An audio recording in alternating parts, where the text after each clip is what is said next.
Want to chime in on what's happening with your favorite KFAN program? Make your voice heard on the Bradshaw and Bryant text line. Let us know what you have to say by texting your message to 64686. That's 64686. Standard message and data rates apply. It was all a dream. A magazine, Salt and Pepper and Heavy D up in the limousine. Juicy's back, Leber. It's back! Yeah, baby. Oh. If you're listening live, that is. If you're listening live, which you should be. Podcasters, just imagine. Just imagine. Podcasters, just play it on your own. Play it on your phone or whatever it is, and just play along, listen along. You can add it in yourself. I don't know what you guys did, but I love it. It feels good to be back, right? It's back, yeah. It feels normal now. I remember at one point, this is several years ago, and I can't remember the reasoning, but I was going to play a different song, and I let you know in advance, which is good that I did. Yeah. But you're like, I prefer Juicy. Yeah. This is it. This is me. This is my segment. Yeah, it's my walk-up song. Absolutely, it is. Ben Leber at Nacho Leber via Twitter/X Twin Cities Live each and every afternoon, and he is in studio weekly 9 to noon. Dalton Reisner, now a member of the Minnesota Vikings again. He's back. What do you think? He's back. Well, I was a little worried, because I follow both he and his wife. I hope that's not creepy, but on Instagram, and they had a big move. They're once you got to the Instagram part, it was no longer creepy. It was creepy prior to. Yeah. So, and she's a content creator too, or whatever. She's posting all sorts of just stuff about him and about their lifestyle and whatever. Anyway, she's an interesting follow. But they moved, they officially moved and all this other stuff. And I'm like, oh, wow. All right. I don't know if that means something or whatever. I don't know what that means for his career or with the NFL or with Minnesota, because obviously at the time he was not signed by anybody. And it's been this very confusing and confounding thing that I maybe you have insight on it. I don't know why. Last two off seasons been regarded as one of the better guards on the market, and yet he goes largely unlooked at. I don't know the other workings going on. I don't know all the conversations that his agent's having. I don't know. Yeah. I don't know what his agents put out there as far as what he's looking for. Maybe that's what's scaring people off. But I've seen guys way less talented get multi-year extensions and or new contracts. And this guy goes out there and plays really well for us last year. And I'm like, how is he not getting more interest from other teams to sign a multi-year deal? And I guess fortunately for us, he's going to be back and kind of fill that hole at left guard. I hate to, because I don't want to speak ill of somebody that I don't know. The only frame of reference I have with Dalton Reisner are his interviews that he's done and bits with PA. Mm-hmm. And he sounds like an awesome dude. Yeah. But and then, by the way, he also performed quite well at left guard for this team last year. When he joins, what was it? Was it the end of camp, week 1, week 2-ish he joins at some point? I think it was a couple weeks into the regular season. Yeah, I think it was. So that's weird thing number one, where the Broncos, they end up, I think they give Ben Powers, who was previously with the Ravens in free agency. There was never apparently even real negotiations. They just decided Reisner is going to go. And Reisner himself had spent a long time over the course of that summer, 2023, kind of referencing that video. And was it Rippin? I forget. Yeah, it was the Rippin. QB. Yep. Okay. So it's almost like but at the time I just kind of write it off like it sounds like he's just being super self-conscious about what appears to be a somewhat innocuous moment, but maybe it wasn't. You know what I mean? So that's where I'm going is like Reisner is a guy that I only know from his interactions and his willingness to join the fan. But meanwhile, is there something out there? Is there a character thing? Is there a personality thing? Is there a bit that other teams have either perceived, have they latched onto, real, imagined, or otherwise, where you're right. I'm watching, I can't remember, it was Glasgow of the Lions gets he gets a re-up for 3 and 20. Mm-hmm. There's the cat that just re-signed with the Rams. I think he got a $50 million deal, something like that. Was it Jonah Jackson, maybe from the Lions? He goes to the Rams. You're seeing all these deals. And so at the time I'm thinking, well, obviously the only reason that he's not back in Minnesota is that the Vikings probably can't invest $50 million into a guard. Well, but nobody else is calling. But nobody else, yeah. and now he's back on a 1-year deal that sounds highly incentive laden. Yeah. So this whole thing is, but in the end, he's a pretty damn good player. He's a pretty damn good player. And I saw earlier this morning, I saw one of the beat writers for the Miami Dolphins. He posted on X just like, hey Dolphins, like, what are we doing? Like, we've got a need. If all we knew it took was just a 1-year deal, like, why didn't we go after this guy? So it's like, it's confusing for a lot of people around the league. While a guy that is this talented, not saying that he's the best guard in the league, but he's a guy that deserves to be on a starting offensive line in the NFL. Why aren't other teams sniffing? Like, that's why I'm like, what is happening? Now, the thing that you're talking about with Rippon, I know was a thing. It was probably a little bit bigger thing in the locker room than maybe the public knew. Okay. But it wasn't, I don't think it was a thing that lingered forever. It was squashed immediately. Everything was kind of ironed out. The only knock that I've heard about his personality is he can be outspoken. He can kind of freely speak his mind. He's very confident in himself. He's very confident in his opinions. But so he's a loudmouth. No, but I don't think a loudmouth in the sense of like he has to have his voice heard all the time. I think they just like if there is any sort of mark against him, it's like, well, I don't know. He's a player. Maybe we can't control if things do go bad. He's gonna say some things, maybe. But I've been around a lot of other personalities that are way worse. And guys that are actually bad dudes on teams, like bad people. They're just bad people. I've seen those guys get lauded and signed to extensions and all this other stuff. I'm like, here's a good guy that is very faith and Christian based. Yep. Does nothing but good things for every community that he's in. And yeah, just because he might speak his mind. If he feels like he's got to be a leader on the team, he's going to speak up, and you may not love what he has to say. Like, what if he changes the music in the locker room? Think that irks people? Well, I mean, if it's he's always got to be first to shower. Look, if it's White Boy Wednesday and he wants to listen to Thugged Out Thursdays on a Wednesday, well, then I can understand. Like, you can't do that. Like, you got to stick with the script. Everybody knows. If it's Flashback Friday, you want to play something new? No, you've got your day to do that. Those parameters have been set. Yeah, I know you guys love Snoop, but have you guys ever heard of Nitty Gritty Dirt Band? Check this out, guys. Starts doing the electric slide in there. This is what we did in Loveland, Colorado when I was growing up. Yeah, there were just some mild personality conflicts. You know who's super down on this? Blake Brandel, though. Yeah. I mean, Blake Brandel, you had Wes Phillips in the press conference last week. Is he, though? I mean, he got a pretty nice contract. And 3 and 9 to be the backup? Yeah, to be a backup? Let me hit you with this. And maybe, I don't know, like it's a good point. But I think he's closer to starting. Like I always said, the greatest job on the planet was being like Jim Sorgi to sit behind Peyton Manning. Because you're going to make $1 million a year. You were hanging out. The guy's he's a war horse, right? I mean, he is just he's unflappable. He's going to make all the dances, and you get to sit there and you get to be the Sean Mannion to Peyton Manning, like the Sean Mannion was to Kirk Cousins. I mean, you wouldn't believe what he could do with a Microsoft Surface, and that was Jim Sorgi. So that's not a bad spot to be in.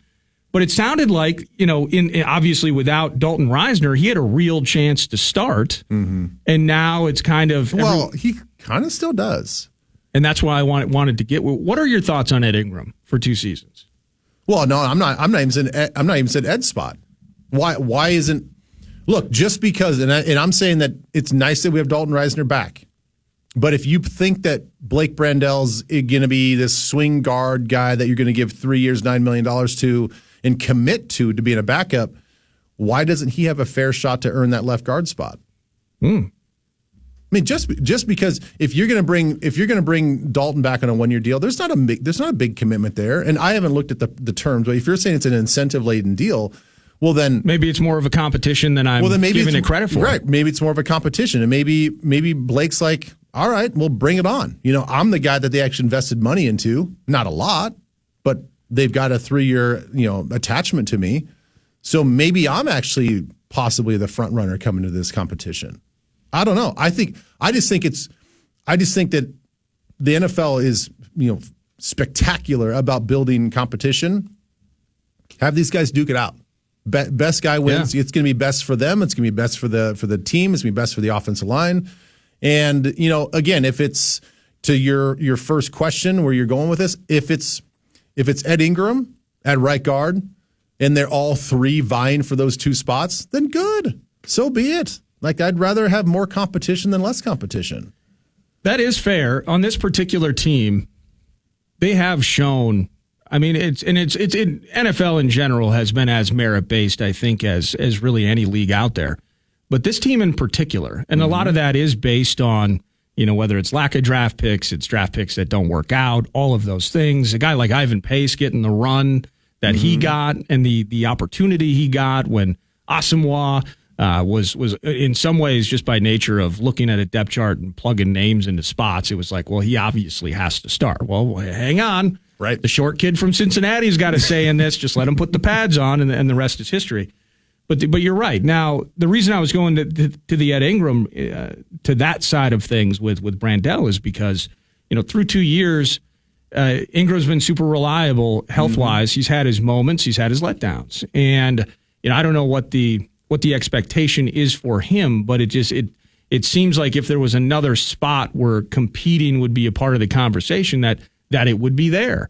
As, O'Neal has been hurt to end 2 seasons in a row. That's a problem. And as he gets older, love Brian O'Neal, but I want to see more consistency there. Darisaw, of course. Darisaw is going to be a money conversation soon, but I look at Ed Ingram as being maybe one of those spots where Brandel's competing. Do you see it that way, or is it more Reisner versus Brandel for the left side? I think the initial competition will be for left guard.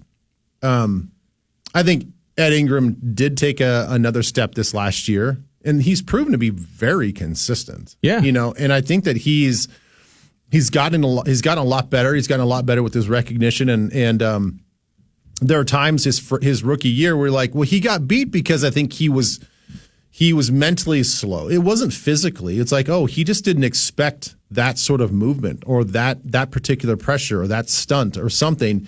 I think he was caught off guard of just being inexperienced. And no pun intended when I say caught off guard. But in year 2, I didn't see as many mistakes like that. Okay. If he got beat, sometimes you are going to get beat physically. There are times where you just get overpowered, or you set one way thinking one thing and they get you on a counter. Whatever it is. I thought he dramatically improved in the consistency of his game. So I would say competition number 1 between those two guys is at left guard. But I would say, why not just throw in the right guard as well? Let me. Okay, this popped in my head. Is there any element of the evaluation of these guys in totality a year ago? Is it tainted because of the quarterback situation? So you spend half of the season blocking for Kirk. You spend the second half of the season, for a few of those games, wondering where I don't know where Josh Dobbs is behind me. I don't know. I know where he's supposed to be. But I bet you there's a 70% chance he's not currently in that spot. Then we got Mullins. We got the unprepared rookie in Jaron Hall. Can that taint the way you see the O-line in any respect? Yeah, I think a little bit. Yeah, I think consistency of knowing who's back there is gonna help. And it does go back to how that KOC calls the plays and all this other stuff. I think you do have to. There's a fine line between, okay, we got to call what's best for the offense. We got to call what we think is best skill set wise for the quarterback. But then if we do all those things and we focus on what's best for the quarterback, that may not be what's best in how we've trained our offensive linemen. So much of it has to marry together. Yeah. And I think that finding out who their quarterback is going to be, going into the bulk of the season is going to be really, really important in finding that consistency and having everything work together. And it's the same thing with the run game. I think, now that they've solidified the fact that, Aaron Jones will be RB1, that probably changes things too. How these guys block and how quickly he can get to the hole and, how the angles that they take based on what he does best. So all that I certainly think has to be factored in. Well, so I'm glad you mentioned that. I mean, we've spent a lot of time on this O-line. But it's compelling. Well, this is what is it? This is May 29th, Vikings conversation. It's how you build teams from Absolutely. the inside out. It's all about the trenches. Yeah. The fact that we have QB1 Sam Darnold, QB2 JJ McCarthy. We draft a guy 10th overall. The goal is to get him in the spot. We all know that. And we're looking for all the videos of the passes to JJ. But running the ball, never been more important for this regime, especially, remember, year 1 into year 2, Josh Oliver, we signed him. You wouldn't believe he's the best run-blocking tight end in the history of the NFL, just like Laquan Treadwell, one of the best run-blocking wide receivers that the NFL draft had ever seen when he was taken in the first round by the Vikings. Too bad the catching, the scoring part did not evolve the way that the run-blocking did. But it's not about Laquan, who's maintained a career, by the way. It's not like he just disappeared. He's actually he's around. Still in the league. How about that? Good for Laquan. No problems with Laquan. But running the ball, particularly inside, has been a complete and utter disaster for this team, really, over the last few years. And so, how much of that, talking about Brandell and Reisner, now I'm ready to kind of, get down on Reisner a little bit here because run blocking, not his expertise. Right. So now I'm totally with you on the competition side of it. Can Brandell move man backwards more ferociously and work within that run plan? Because running the ball has never been more important with Darnold in town and now with the rookie and trying to grow him. Yeah, well, and that is the run pass breakdown. I think it's going to be really interesting to watch to see how KOC approaches this season. Because when you've got a thrower like Kirk Cousins, it's easy to see why it was very much skewed, and the run game sort of got away from them, and they kind of neglected it a little bit at times during his time in the last 2 years. But now I think everybody knows that we're taking a step down talent wise from Kirk. But that doesn't mean that we can't be more proficient at the play action stuff and all that. So if we're going to be more of a true play action team, and maybe it's a little bit more West Coast in the play action dink and dunk, don't have to be as explosive down the field because Kirk was able to get the ball down the field almost better than anybody else in the league. Maybe it evolves a little bit, and to do that, you got to run the ball. Yeah. And you got to have more of a threat to run the ball. It can't just be like, all right, we're going to run the ball, 3 or 4 times in the first quarter. And then that's it. That's our threat. You saw it in the first quarter. And now every time we play action, we expect you guys to bite on it. No, we got to find a lot more balance in the play calling. And you're right. That left guard spot. And for all those guys up front, their ability to consistently get downhill and open up holes for Jones or whoever it's going to be toting the rock back there. That's going to be a huge part of this offense because I just don't think that we can't rely on Sam or even JJ to be 70-30 pass to run like we've kind of been in the past. I mean, we've got to be much more balanced. How about that for O-line breakdowns on a Thursday morning, 9 to noon? Justin Jefferson, you saw the rumors percolate this week that the team at one point had potentially attempted to trade up with the Giants. Yeah. And they were actually going to select a wide receiver, and then they were going to trade him. Never really a lot of viability to that. Still no contract. That's still where I'm at with all of this is like the longer this goes, the more these types of things can pop up. Mm-hmm. But JJ can't escape the headlines for one reason or another, it feels like. So can I ask you a further question about that hot rumor? Yeah. Was that a potential trade during the draft? Or was that something that leaked from conversations about the draft?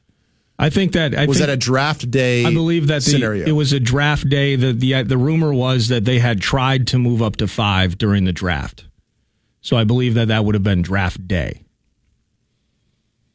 But if you do that, see, I think I call BS on that. I kind of do too. It doesn't even make sense. Why would you do that? You'd already have to have a trade in place for Justin Jefferson, then, wouldn't you? Well, yeah, you would. And you'd have to know that somebody's going to be trading for because the only reason you do that is like if you know in your back pocket we're still going to be in a spot to get the quarterback that we want as well. Yeah. Why would you neglect this draft and not be confident that you're going to get the quarterback that you want? Because the quarterback was the priority number one. Absolutely, you had to have that. So by saying that they were going to trade all the way up to 5 to get a wide receiver to hedge yourself against what could happen with JJ, then you had to have known that you had a trade in place for JJ that was going to get you that 9th or 10th pick as well. And that would have been the key to it, because in the end, you end up with Neighbors. Let's say they do move Justin. We have Sam Darnold. We have Mullins. Right. We have not fixed. We've fixed a money problem in the short term, if that is even a problem at this rate. Which, based on how caps look moving forward, the Vikings and Kwesi's done a good job of shedding a lot of dead money, shedding a lot of future cap responsibility, seemingly to make room for this certain wide receiver. But yeah, no, it was just, but that was, it's this time of year, man. I mean, the OTAs, I mean, there's just, it's amazing. And the Wolves, I think, locally have had a lot to do with this, where NFL wins every day all year, right? Mm-hmm. But other than how does McCarthy look, when is Jefferson going to get signed, it's kind of like a get back to me when something happens type of vibe with the Howl, where outside of a rumor like this, the Vikings in some ways, they're kind of under the radar locally. It's kind of weird. It is kind of weird. And you know, got to give the Timberwolves their props for dominating, because it's dominating the attention, because it's deserved. I mean, they're doing something that, you know, hasn't been done in 20 years. And let's hope they can keep it going and do something historic that's never been done in the NBA, come back from 3-0.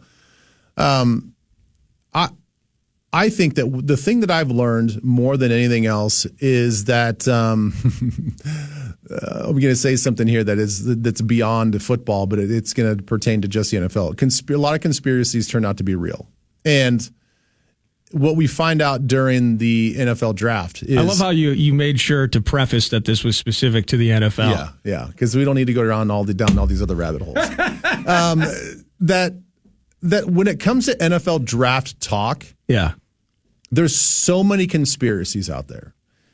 And you come to find out that, that news was floated by an agent that is actually trying to get leverage in this other situation. Right.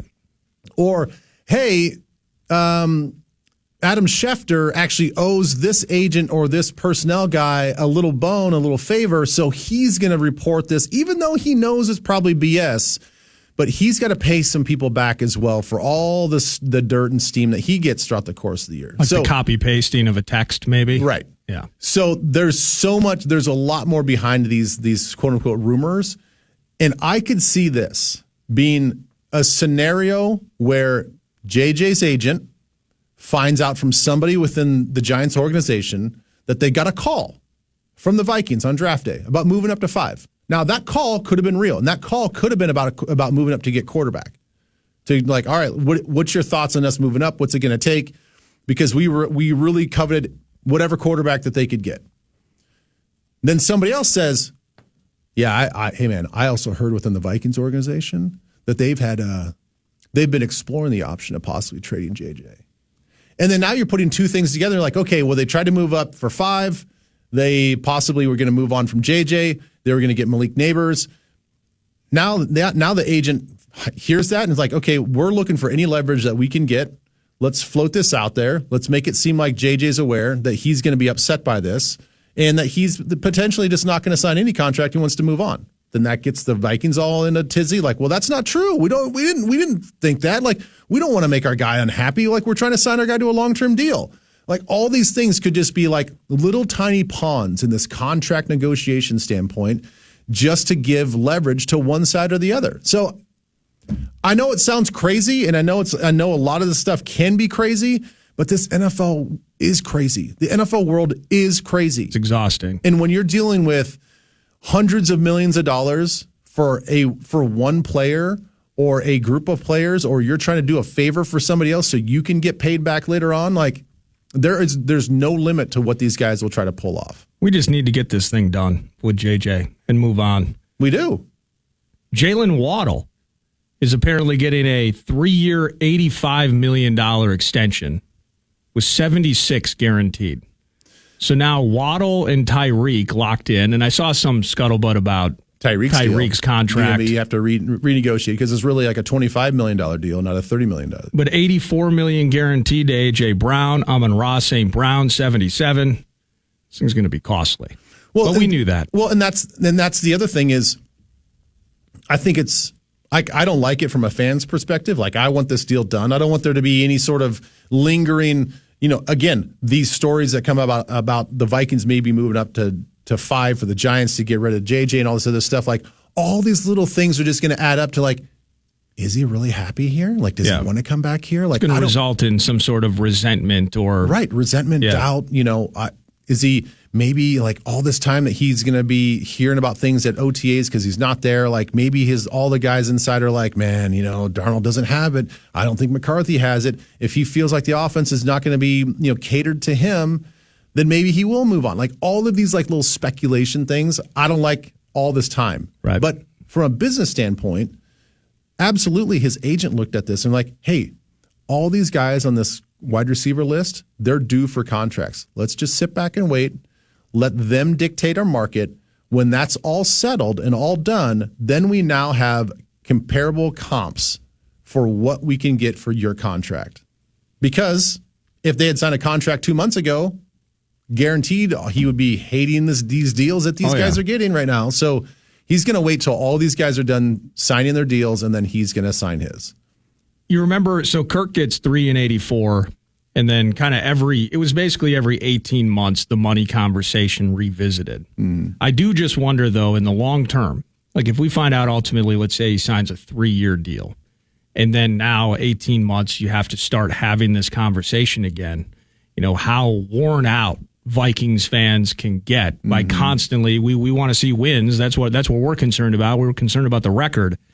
If it kind of goes down that road the way, a lot of people looked at Kirk not by what he was doing on the field, but by these constant, fully guaranteed re-ups. What does this look like? Dead cap 4 years down the road, et cetera. It felt like at times some fans just emoting that it was always about the money with Kirk. Right. The way this is kind of set up, if he comes out with a shorter term deal, it could kind of look like that. Yeah. Which some Vikings fans would not be happy about. In the end, if J.J. McCarthy's throwing 35 touchdowns a year and a fair number of them are going to Justin Jefferson, then maybe everyone will be happy in the end.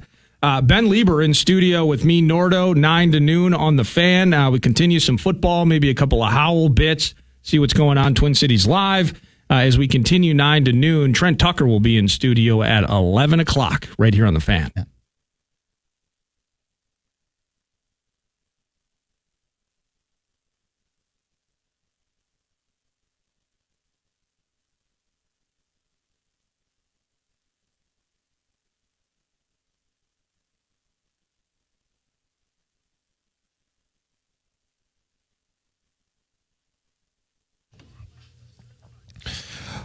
Performing the hits of Pink Floyd with note-to-note perfection. You don't want to miss the Australian Pink Floyd show on Wednesday, June 5th at the Orpheum Theater. Get your tickets today. Head over to KFAN.com, keyword contest, and enter for your shot at a pair of tickets now.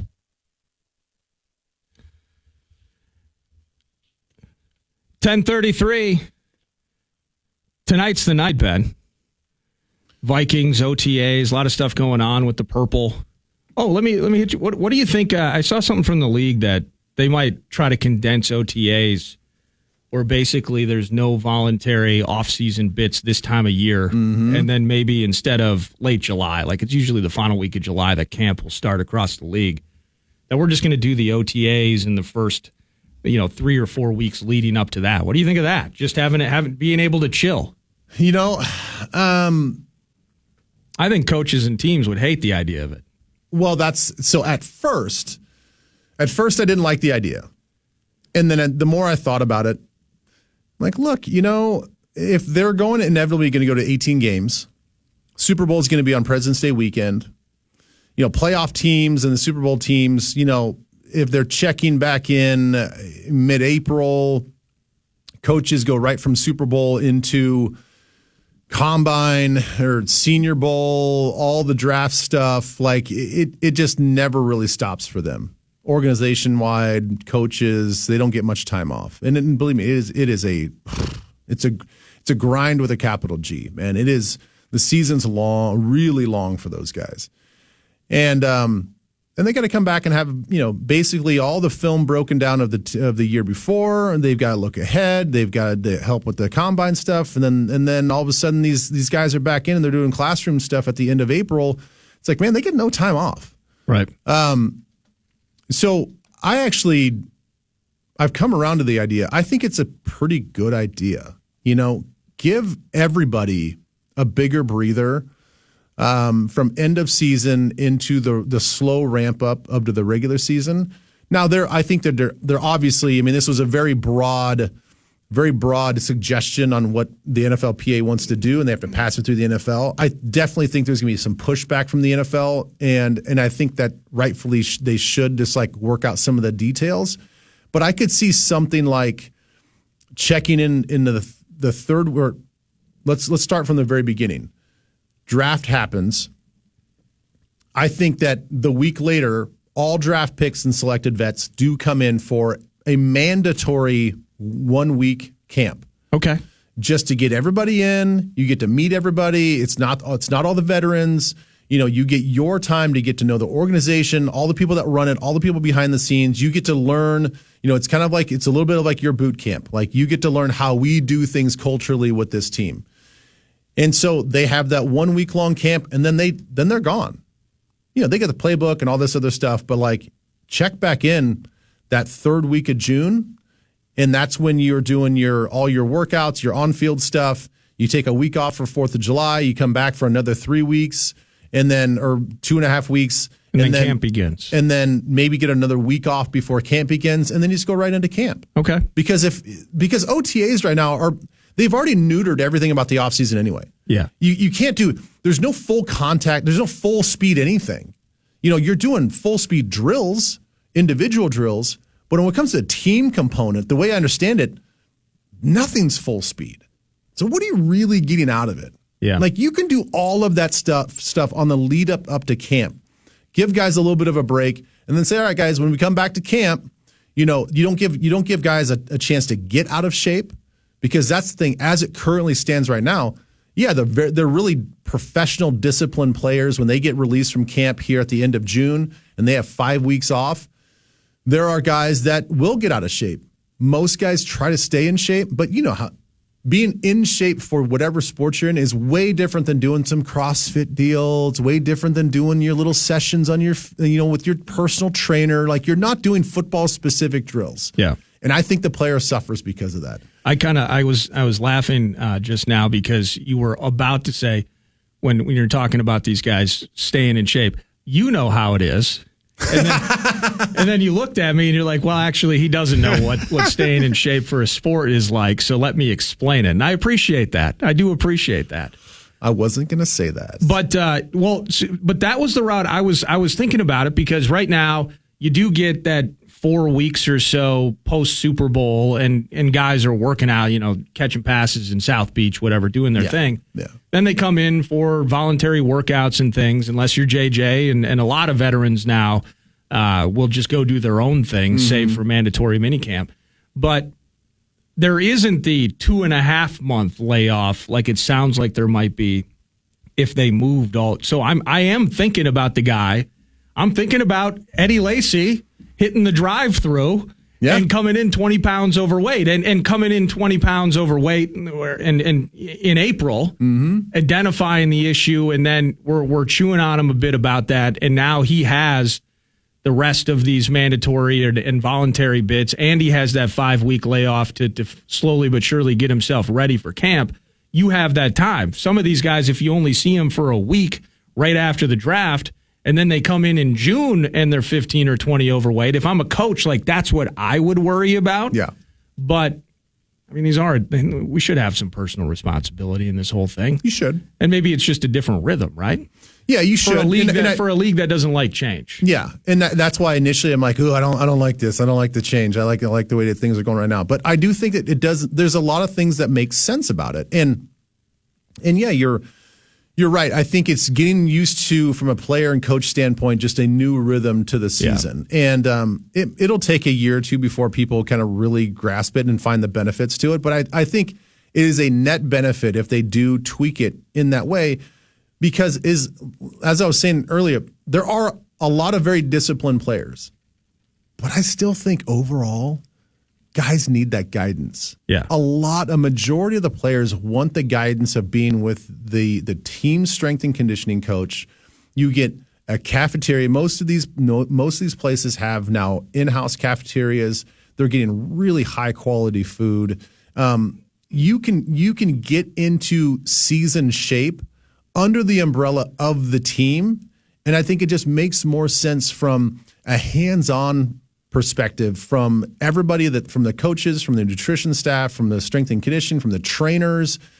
They now get a lead into the season without a giant break when you're like trying to play catch up as you get back into camp and you're like, oh wait, dude, you gained 8 pounds in 5 weeks and you didn't do any running. Like, what are you doing? Right. And now we got to use the first 2 weeks of camp to get you back into shape. I don't know. I just think that it's a total net benefit if they do it. Okay, I dig it. What do you think of the Wolves tonight, Game 5? It's kind of crazy, but I'm wanting to believe that they found a lot more confidence in this last win. They did not seem like, for whatever reason, they came into Game 1 of this series very outwardly confident. Yeah. To the point of cocky. And I thought, okay, well, they're feeling themselves right now. And I really thought it was a benefit them. Like, they understand that they play better as underdogs. They knew that about themselves. Like, oof, it's kind of different. We're the favored team. How are we going to respond? Like, they said all the right things. They acknowledged all the right things. And I thought, well, that's mature of the team to recognize that. Now they just have to find a way to push through that from a coaching staff standpoint. And that obviously failed for 3 games. And then they found a little bit of confidence. I don't know how much of that is not having Lively in the lineup for the Mavs. You know, it was going to take a little bit of bad luck, I think, on their part for us to feel like we got a little bit of an edge. But I think that we found Ant looks like he's more confident in what he's doing. Cat seemed like he found some more confidence in what we're doing. So playing on our home court, being the favored team at home tonight, backs against the wall. I mean, they said it themselves. We play better when we're underdogs, so there you go. You force-fed yourself this situation. So if this is how you guys like to play, well, you've got it set up to where you're facing elimination for the next 3 games. And so I think that they win this game, but as I was talking to Max about this on Tuesday when he was on Twin Cities Live, I was like, I don't think they're going to win the series. I mean, they're going to make it fun. It'll make it interesting. I've sort of lost hope that they're going to be the 156th team to come out and actually win. Right.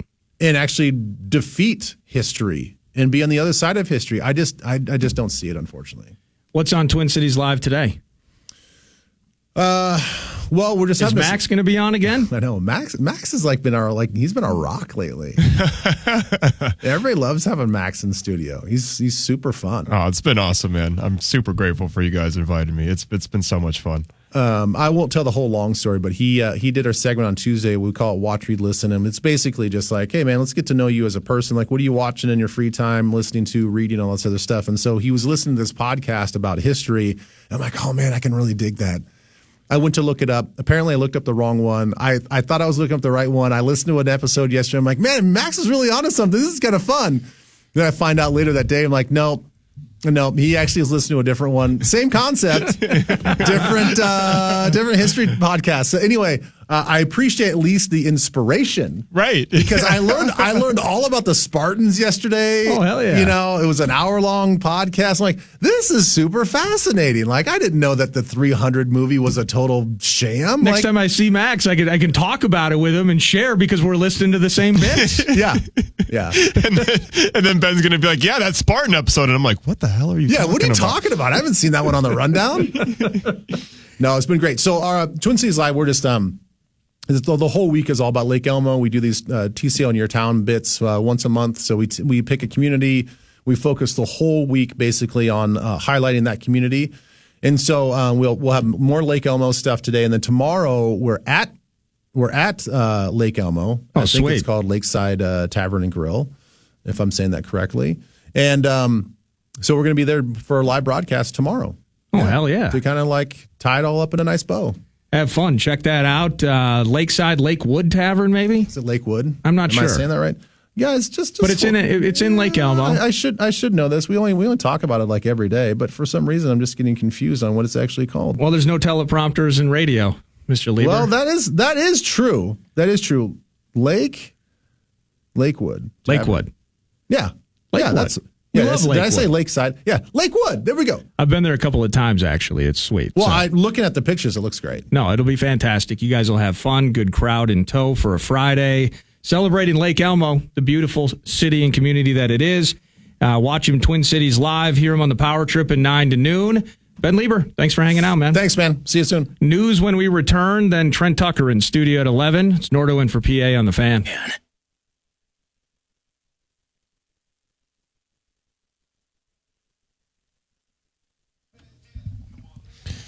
Game 5 of the Western Conference Finals between the Wolves and the Mavericks tips off tonight at 7:30, and you can hear all of it right here on FM 100.3 KFAN and anywhere you go on the free, that's right, FREE iHeartRadio app presented by Scar Audio. Elevate your ride today.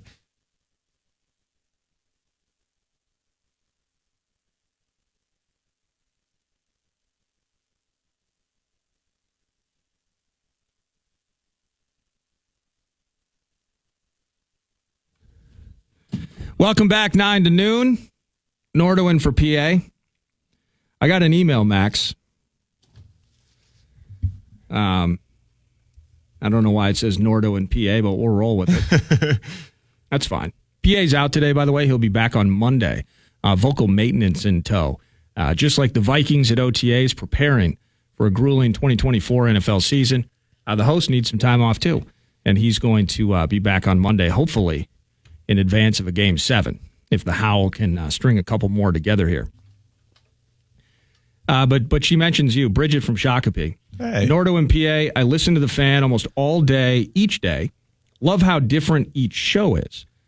And I especially wanted to say how much I've enjoyed Max and Parker's coverage of this Wolves run. How about that? That's awesome, man. We'll talk about, howling with the homies. Bridget and Shakopee is doing just that. Shout out Bridget. I'm about to cry. PA, adore you. Will you please stop saying and good morning to every guest? No, just enjoy the bit, okay? It's a bit. And good morning. You guys have noted how good Luka Doncic and Kyrie Irving are as a tandem. And as someone that lived down in Texas on 2 different occasions, I know they all think this thing is over. But what's so amazing about Luka's game... what's so amazing about Luka's game, I think, is the vibe here. He spends so much time whining, fouling, trudging up and down the court.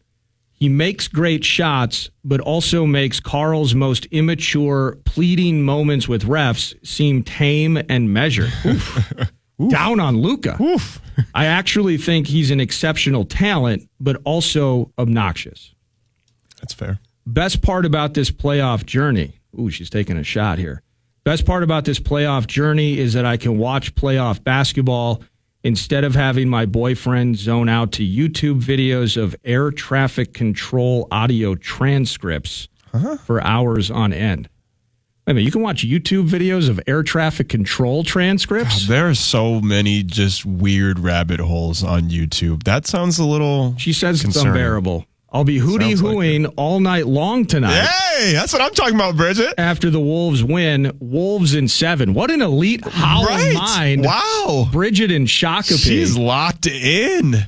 Shout out to Bridget, man. That was very, very kind. I got to be honest. Everybody except Luka Doncic and her boyfriend. I'm kind of interested in these air traffic control audio transcript videos, to be honest with you. Right. For hours on end as well. I get to hear how the sausage is made.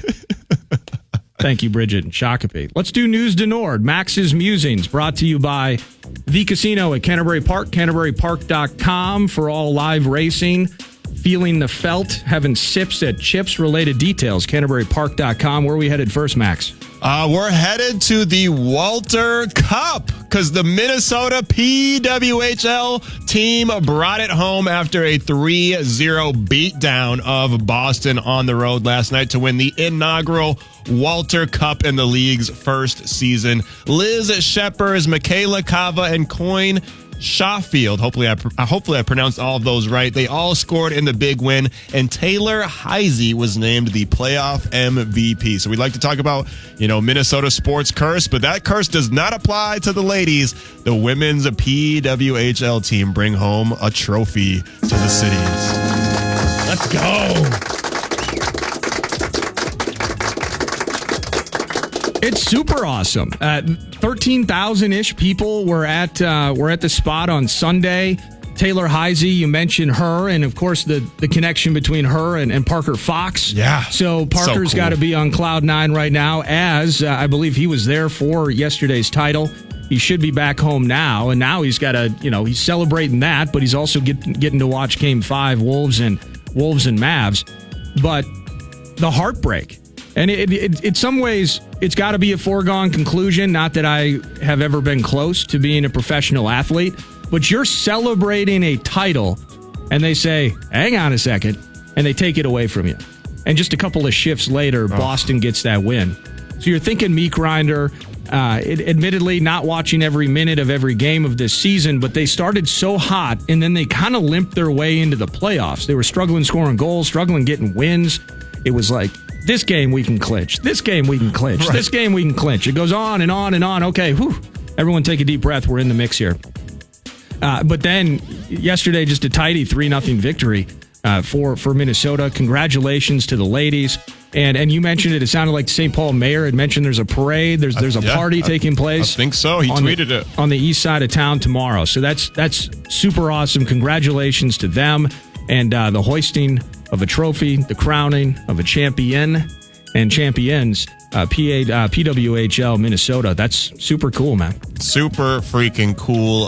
Not cool, though, is Bailey Ober gave up 6 runs on 9 hits. If Zacho was here, he'd say nice. In 5 innings of work as the Twins fell to the Royals 6-1 down at Target Field yesterday. Jose Miranda drove in the Twins' lone run early, and then it was all Kansas City from there.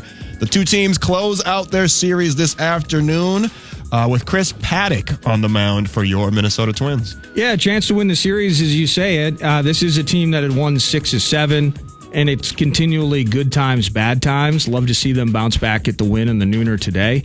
But Ober and just from a pitching struggling standpoint, the Royals have been off to a fantastic start. Maybe a better than expected start to the season, but they've had several games this year where the Royals, again, in a division that prior to the season starting, the Twins, who are on a 90-win pace, that was like, hey, you can win the Central with 90 wins. Well, again, we're staring up at the Guardians, who have been hot as fire to start this season. You're 0-5 against them. You're struggling against the Royals for the most part, but you get those 2 wins to start this 4-gamer, and they have the right to put a lopsided number on the score line. So, but get this nooner today, and then the tough thing is on the road. I know I think it's the Astros and then the Yankees. Oof. And we saw what the Yankees did to the Twins when they were at Target Field a week and change ago. So hopefully that does not happen again. But yeah, it's 6-1. It was ugly yesterday. Should be better today. Let's get a W for Mr. Paddock. Let's hope so. Over into the NFL world, the Dolphins agreed to a contract extension with Jalen Waddle. That makes him one of the highest paid receivers in the league. The 3-year, $84.75 million extension puts him among the top paid receivers in the league. Some people might be listening and saying, what does that have to do with the Vikings? Well, a whole lot, because Justin Jefferson is saying, well, Jalen Waddle's getting that much? I'm going to need about double that. Well, how about this? His teammate makes less than that. Tyreek Hill makes less than that. And anybody, I think, objectively would look at that situation, that duo, and say, well, I think Tyreek and that speed and that getaway ability that he would impact, and Waddle's great. Super young talent. For sure. Earn the dollars. but Tyreek's that alpha of those two. Yeah. And he's like, I'm only making 25 a year. Right. What the heck's going on here, coach? What the heck's going on, GM guy? So potentially having to figure out how to pay both those guys. It's a luxury that they are afforded given the current situation of Tua still under a rookie deal, I believe, although now he's looking to get paid a ton of cash. Yep. In terms of Justin Jefferson, I think that Leber put it well, is that in the end, ultimately, Justin Jefferson can love his time here.